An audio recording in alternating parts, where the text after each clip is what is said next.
द्वारका शहर गुजरात का वो स्थान है जहां 5000 साल पहले भगवान कृष्ण ने द्वारका नगरी बसाई थी। जिस स्थान पर उनका निजी महल और हरिगृह था, वहां आज द्वारकाधीश मंदिर है। इसलिए कृष्ण भक्तों की दृष्टि में ये एक महान तीर्थ है। मथुरा से निकलकर भगवान श्री कृष्ण ने द्वारका में पहले से स्थापित खंडर बने नगर में एक नया नगर बसाया। ऐसा कहा जाता है कि भगवान कृष्ण ने अपने पूर्वजों की भूमि को फिर से रहने लायक बनाया, लेकिन बाद में ऐसा हुआ कि द्वारका नगरी समुद्र में समा गई। किसने किया द्वारका को नष्ट? क्या प्राकृतिक आपदा से नष्ट हुई द्वारका? इस सवालों का जवाब पाने की कोशिश अब तक जारी है दोस्तों। समुद्र में हजारों फीट नीचे द्वारका नगरी के अवशेष मिले हैं। आज के वीडियो में आपको द्वारका नगरी के बारे में बहुत कुछ जानने को मिलने वाला है, तो बने रहिए हमारे साथ अंत तक।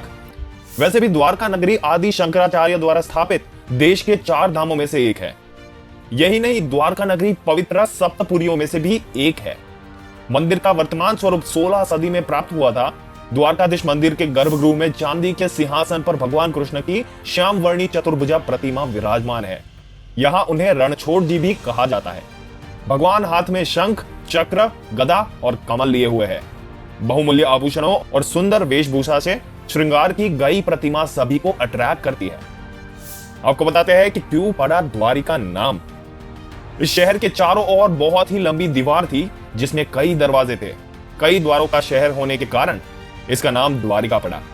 ज्ञात हो कि शब्द द्वारिका द्वार शब्द से निकला है। अब आपको यह भी बताते हैं कि क्यों पड़ा बेट द्वार का नाम। दोस्तों, मान्यता है कि यहीं पर भगवान कृष्ण और सुदामा की भेंट हुई थी। इसका नाम तो भेंट द्वार का था, बाद में कहते कहते बेट द्वार का पड़ गया। कृष्ण क्यों गए थे द्वारिका? कृष्ण ने राजा कंस का वध कर दिया तो कंस के श्वसुर मगधपति जरासंध ने कृष्ण और यदुओं का नामो निशान मिटा देने की ठान रखी थी। वो मथुरा और यादवों पर बारंबार आक्रमण करता था। उसके कई मलेच्छ और यवनी मित्र राजा थे। अंततः यादवों की सुरक्षा को ध्यान में रखते हुए कृष्ण ने मथुरा को छोड़ने का निर्णय लिया। विंता के पुत्र गरुड़ की सलाह एवं कुकुदनी के आमंत्रण पर कृष्ण अपने 18 नए कुल बंधुओं के साथ द्वारिका आ गए। वर्तमान द्वारका नगर कुशस्थली के रूप में पहले से ही एग्जिस्टेंस में थी।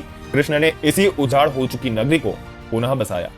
गुजरात राज्य के पश्चिमी सिरे पर समुद्र के किनारे स्थित 4 धामों में से एक धाम और 7 पवित्र पुरियों में से एक पुरी है द्वारका, जहां द्वारकाधीश भगवान श्री कृष्ण की आराधना होती है। अब बताते हैं आपको द्वारिका से जुड़े रहस्य और इतिहास को। कई द्वारों का शहर होने के कारण द्वारिका को द्वारावती, कुशस्थली, अनर्तक, ओखामंडल, गोमती द्वारका, चक्रतीर्थ, अंतरद्वीप, वारीदुर्ग, उदती मध्य स्थान भी कहा जाता है। पौराणिक कथाओं के अनुसार महाराजा रेवतक के समुद्र तट पर कुश बिछाकर यज्ञ करने के कारण ही इस नगरी का नाम पहले कुशस्थली था। इस नगर में विशालकाय सभा मंडप था। समुद्री व्यापार के लिए बंदरगाह भी था। कहते हैं कि शहर में सोना, चांदी और रत्नों के साथ 7 लाख महल थे। इसके अलावा वनस्पति उद्यान और झील भी थी। जैन सूत्र 39 अंतकृत दशांक 39 में द्वारका के 12 योजन लंबे 9 योजन चौड़े विस्तार का उल्लेख है और इसे कुबेर द्वारा निर्मित बताया गया है और इसके वैभव और सौंदर्य के कारण इसकी तुलना अलका से की गई है।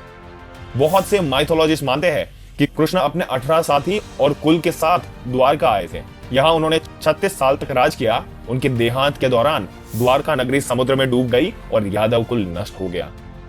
यह भी कहा जाता है कि धृतराष्ट्र की पत्नी गांधारी और ऋषि दुर्वासा ने यदु वंश के नष्ट होने का श्राप दिया था, जिसके चलते द्वारिका नष्ट हो गई थी। तो यहाँ पे एक मान्यता यह भी है कि यह नगर अरबी समुद्र में 6 बार डूब चुका है और वर्तमान द्वारका 7वां शहर या नगर है जिसको पुराने द्वारिका के पास पुनः स्थापित किया गया है। वर्तमान की द्वारका नगरी आदि शंकराचार्य द्वारा स्थापित है। द्वारकाधीश मंदिर का वर्तमान स्वरूप 16वीं सदी में निर्मित हुआ था। यहाँ पहले कई मंदिर थे, लेकिन मुगलों ने उन्हें तोड़ दिया। वर्तमान में 2 द्वारिका है, गोमती द्वारका और बेट द्वारका। गोमती द्वारका धाम है, बेट द्वारका पुरी है। बेट द्वारका के लिए समुद्र मार्ग से जाना पड़ता है। आपको यह भी बताते हैं कि कैसे नष्ट हुई थी द्वारिका नगरी। दोस्तों, वैज्ञानिक क्या मानते हैं वो भी हम आपको बताने जा रहे हैं। वैज्ञानिकों के अनुसार जब हिमयुग यानी कि आइस एज समाप्त हो गया, तब समुद्र का वाटर लेवल बढ़ा। इससे विश्व के कई तटवर्ती शहर डूब गए। द्वारका भी उन शहरों में से एक थी। परंतु सवाल ये उठता है कि हिमयुग आज से 10,000 साल पहले समाप्त हुआ था और भगवान कृष्ण ने नई द्वारका का निर्माण आज से 5300 वर्ष पहले ही किया था। हिमयुग के बाद डूबने की थ्योरी फिट नहीं बैठती है। प्रोफेसर राव और उनकी टीम ने 1979 और 80 में समुद्र में 560 मीटर लंबी द्वारका की दीवार की खोज की। साथ में उन्हें वहां पर उस समय के बर्तन भी मिले जो 1528 ईसा पूर्व से 3000 ईसा पूर्व के हैं। इसके अलावा सिंधु घाटी सभ्यता के भी कई अवशेष उन्होंने खोजे। इस जगह पर भी उन्होंने खुदाई में कई रहस्य खोले जहां पर कुरुक्षेत्र का युद्ध हुआ था। भारतीय पुरातत्व सर्वेक्षण के समुद्री पुरातत्व विशेषज्ञों ने इन दुर्लभ नमूनों को देश विदेशों की प्रयोगशालाओं को भेजा। मिली जानकारी के मुताबिक ये नमूने सिंधु घाटी सभ्यता से कोई मेल नहीं खाते, लेकिन ये इतने प्राचीन थे कि सभी दंग रह गए। भगवान कृष्ण ने तो नई द्वारका का निर्माण 5300 वर्ष पूर्व किया था, तब ऐसे में इसके हिमयुग के दौरान समुद्र में डूब जाने की थ्योरी आधी सच लगती है, लेकिन बहुत से पुराणकार और इतिहासकार मानते हैं कि द्वारका को कृष्ण के देहांत के बाद जानबूझकर नष्ट किया गया था। दोस्तों, आपका क्या कहना है इस मुद्दे पर? आप कभी द्वारका यात्रा के लिए गए हैं? अगर गए हैं तो जय श्री कृष्ण करके हमें कमेंट में जरूर बताइएगा। इस वीडियो को अपने तक सीमित ना रखें, अपने दोस्तों और रिश्तेदारों के साथ जरूर से शेयर करें और हमारे चैनल को सब्सक्राइब करके बेल आइकन जरूर से दबा दें। धन्यवाद।